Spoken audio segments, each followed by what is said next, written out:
Cours numéro 2, At-Tawakkul, la confiance en Allah et comment avoir confiance en Allah. Assalamu alaikum wa rahmatullah, j'espère que vous allez bien.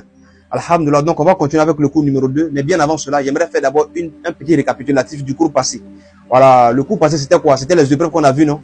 Voilà, pour ceux qui n'ont pas vu, je vous invite déjà à aller regarder, voilà, en fait de vous mettre dans le bain, quoi.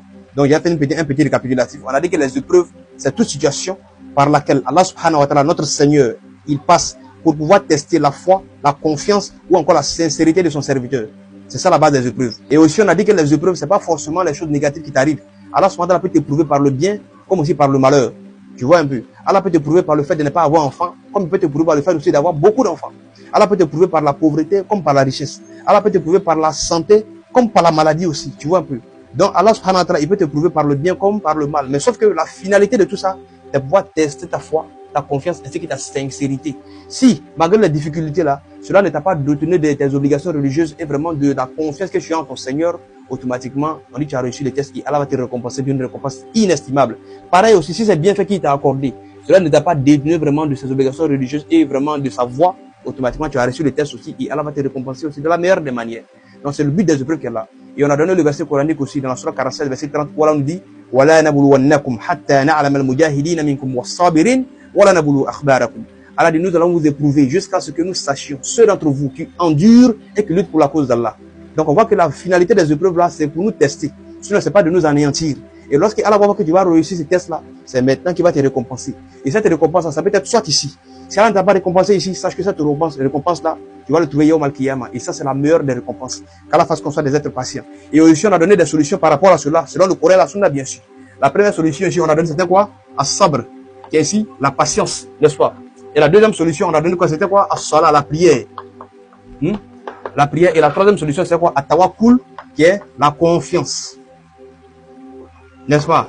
On a dit que c'est les trois solutions de base qui peuvent te permettre vraiment à gérer ces difficultés-là et à ne pas vraiment te détourner de ton Seigneur. Et aujourd'hui, on va voir At-tawakkul, la confiance.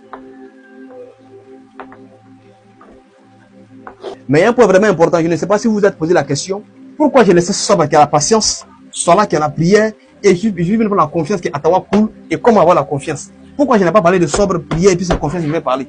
Pouvoir vraiment gérer ces épreuves-là, bien sûr. Vous devez tout simplement comprendre que As-Sabr qui a la patience et la prière, et tire le fondement de la confiance. Tout simplement. La patience et la prière tirent le fondement ici de ce qu'on appelle la confiance en Allah. Et c'est la base en fait, parce que tu sais, si tu n'as pas confiance, tu ne peux pas patienter, hein. Si tu n'as pas confiance en Allah, tu ne peux pas prier. Tu vois? Lorsque Allah te dit, il dit de chercher secours de la patience et de la prière. Allah t'a dit ça, mais est-ce que tu as confiance en ça? C'est quand tu as confiance vraiment au remède d'Allah que automatiquement tu te mets vraiment à poursuivre cela. C'est quand tu as confiance vraiment à la parole d'Allah, tu as confiance en ton Seigneur, que tu vas commencer à suivre ses conseils vraiment qui est la patience. Une personne qui patiente face aux difficultés là, c'est pas parce qu'il ne souffre pas, hein. Il souffre bien sûr, mais c'est parce qu'il a confiance en Allah et il sait qu'Allah va jamais le laisser dans cette situation. Une personne qui commence à prier, malgré que c'est chaud, malgré que ça ne va pas, mais il est toujours accroché à la prière. Parce qu'en réalité, il a confiance en Allah subhanahu wa ta'ala et il sait que tôt ou tard, Allah subhanahu wa ta'ala, non seulement va le récompenser pour ces prières-là, mais Allah va le faire sortir vraiment de ces épreuves. En tout cas, il va jamais rester dans ces épreuves-là. Et vous comprenez? Donc on voit ici automatiquement que la patience et la prière ici, ils tirent le fondement de la confiance. Quand tu n'as pas confiance en Allah, tu ne peux pas te permettre de suivre ses injonctions. Quand tu n'as pas l'iman, tu n'as pas la croyance en Allah. Mais tout ça vient aussi de la croyance. Si tu ne crois pas réellement, tu n'as pas confiance en Allah, tu ne peux pas suivre ces injonctions qui est de faire des patienter et aussi de prier. Et c'est ce qu'on va voir aujourd'hui à Tawakkul, qui est la confiance en Allah et comment avoir confiance en Allah.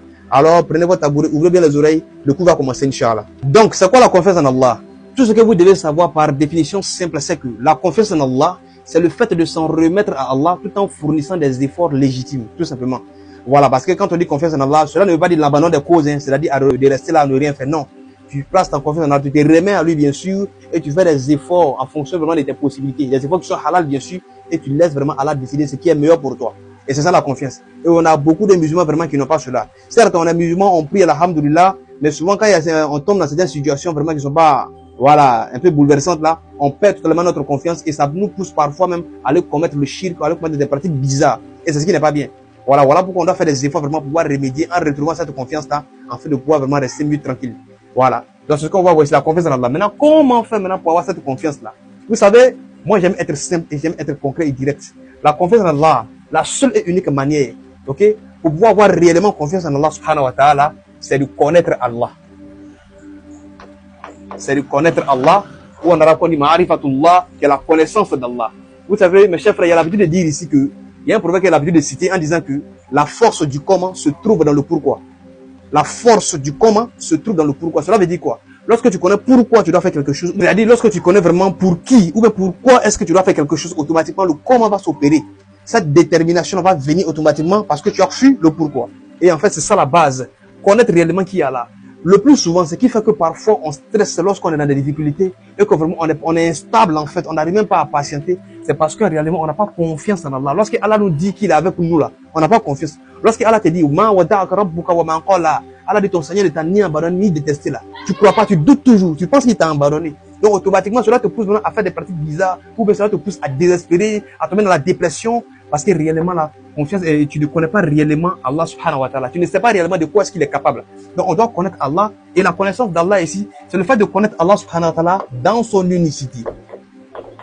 Dans son unicité, dans ses attributs et dernièrement dans son adoration. Et là maintenant on rentre dans le cours de Tawhid. Dis ça fait tellement parce qu'en voulant développer un cours, tu rentres dans un autre cours. Donc en fait connaître Allah subhanahu wa ta'ala dans son unicité. Voilà, de connaître vraiment sa toute puissance, sa sagesse et sa miséricorde, de savoir vraiment de quoi il est capable. Et vous comprenez un peu. Tu sais, parfois lorsque tu es malade et que tu vas à l'hôpital, et que le docteur vraiment te donne des comprimés, des médicaments que toi-même tu ignores le nom. Tu es malade bien sûr, et le docteur il te fait une prescription, il dit que prends ça, prends ça. Parfois toi-même tu ne sais même pas le médicament, ça sert à quoi, mais tu vas commencer à avaler quand même. Pourquoi? Parce que tu sais que, parce qu'en fait tu as confiance au docteur, tu as confiance à ses capacités. Tu sais que lui là, il ne peut pas te donner quelque chose qui n'est pas bon. Pourtant, il peut te trahir. Toi, tu ne sais pas, ça peut être du poison. C'est là même, là, si t'es poison il y a longtemps, toi, tu n'es plus de ce monde. Tu vois? Mais tu te mets vraiment à le suivre, alors que tu ne l'as jamais vu peut-être. Mais tout le monde, comme les gens ont dit non, c'est le docteur qui est là, donc automatiquement, tu te fies à ce qu'il dit, n'est-ce pas? Donc, ta confiance au docteur te pousse vraiment à patienter et à suivre ce qu'il te dit. Et parfois, les comprimés même qu'il te donne, la recommandation qu'il te dit là, ça ne marche même pas. Mais il te dit patiente quand même. On va te donner deux solutions. Et puis, tu patientes. Pourquoi? Parce que tu as compris. Pourtant, le docteur, il a fait combien d'études? Peut-être 30 ans d'études. Et Allah subhanahu wa ta'ala qui a créé ce docteur-là, pourquoi tu n'arrives pas à passer en lui ta confiance? Pourquoi? Parce que réellement, tu ne connais pas qui est Allah. Et tu dois connaître Allah subhanahu wa ta'ala. Tu vois un peu? Et la connaissance d'Allah, comme il a dit, de le connaître dans son unicité. Et son unicité-là, se relève aussi de sa grandeur. Quand Allah subhanahu wa ta'ala dit, par exemple, Allah dit, c'est lui qui a créé le ciel et la terre. Toi, maintenant, qu'est-ce que tu dois faire? Ça attend de t'asseoir et regarder un peu le ciel, la terre, de méditer vraiment sur ce verset-là.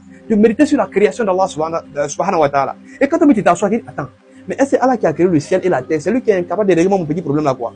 Est-ce que Allah subhanahu wa ta'ala qui a créé ce monde et tout vraiment ce qu'il contient là? Est-ce qu'il lui dit qu'il est avec moi là? Pourquoi moi je stresse? Allah peut jamais donner une parole et puis il va pas faire. Tu vois un peu? À moins que toi-même tu décides vraiment de ne pas suivre. Si tu te détournes là, il te laisse. Mais si tu es avec lui, tant que tu es avec lui, tu ne vas jamais rester dans cette épreuve là. Tu vas finir toujours par sortir la tête haute. Tu vois un peu?